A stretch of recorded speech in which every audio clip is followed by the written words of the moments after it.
Most kids at around 15, 16, 17 years old, they don't have to worry about paying the electric bill. They don't have to worry about going to get brakes put on the car. They don't have to worry about going to the store, buying groceries and stuff, making sure grandmother has everything she needs in the household. We're walking to the store. We're getting rides from other friends to the stores so he can take care of responsibility in the house. And he was the man of the house, you can say. He did his role well. He had to do what he had to do in his house, protecting it and taking care of it. And as far as going as putting new screens on windows, if a roof shingle was not right, we get up on the roof and learn how to fix it.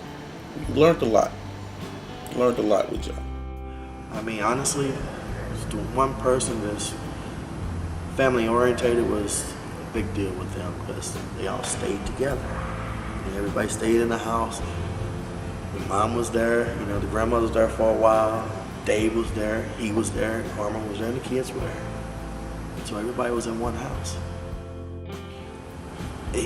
Johnny made sure everybody had food. I mean, everything he did went to the house, fixing the house up.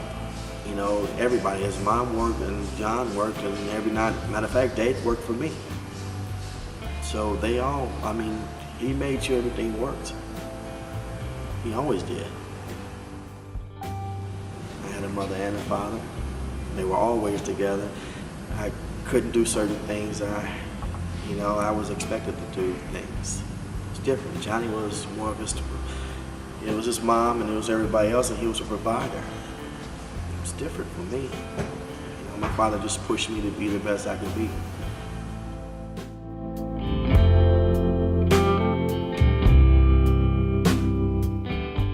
He loved his kids. That's all he always said. He was gonna be a father. And I guess that come from him. That's something he always said, that his kids will always know that he loved them. And he took them everywhere, did everything with them. Same way with Mama. And it's so funny when I never forget when Michael went to kindergarten.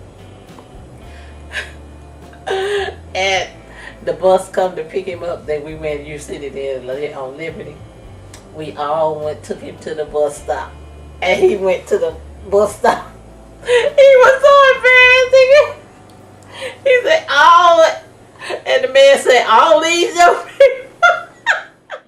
I was picking up stuff left and right. Either toys, the the little carts they ride in, I had to paint them. Things like that. Anything he would get for them to try to make it, something cooler, we had to do. Hey man, I need you to paint this. It's plastic, Johnny. All right, it'll work. Let's paint this. Okay. Build a little house for him. Oh, as a dad, yeah, well, he's a great dad, great father figure. He loved his children. He loved other people's children. What I mean, we all as parents, when we get kids, it changes you. Instantly, I saw the change in him. And I was proud of him. I was glad to see him want to raise somebody and teach him better than what somebody taught us, Learn from the mistakes, raise them right. And that's what he was doing.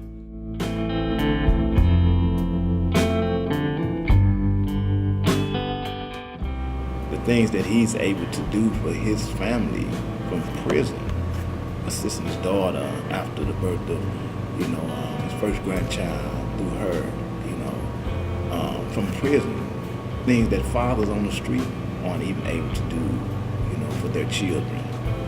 Again, guys have such respect for him, and guys that he was in business with before he got locked up and he interacted with, and guys that he have assisted in successfully establishing their own businesses on the street right now, and also grateful, that, hey man, anything you need, just let me know. And he's like, just look out for my daughter, make sure mom is all right.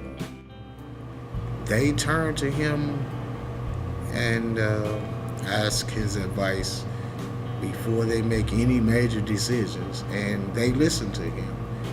And they go full circle on the discussion of whatever it is that they're trying to do.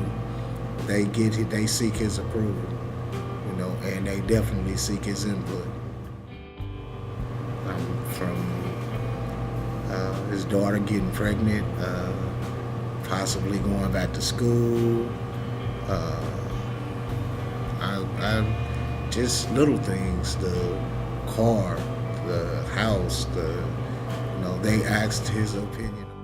No walls is going to stop him from directing the directions that his kids need to be in, or show them the love that they need to keep them, you know what I'm saying? Because just think about it. His son and his daughters, they're going through a lot right now, dealing with what he's going through. So he got to keep good spirit in their ear and tell them what's right, and don't worry about this or worry about that. This is what you should be doing. When he know it's not a good situation for him. Me and my dad have an open relationship. I talk to him about anything. He gives me legal advice, relationship advice, school advice. I mean, basically anything I'm feeling or anything I want to know, I can talk to him and he'll be able to let me know his best opinion. My dad is a very good person. He is a very sweet person. He's very loving, caring, kind, helping, understanding.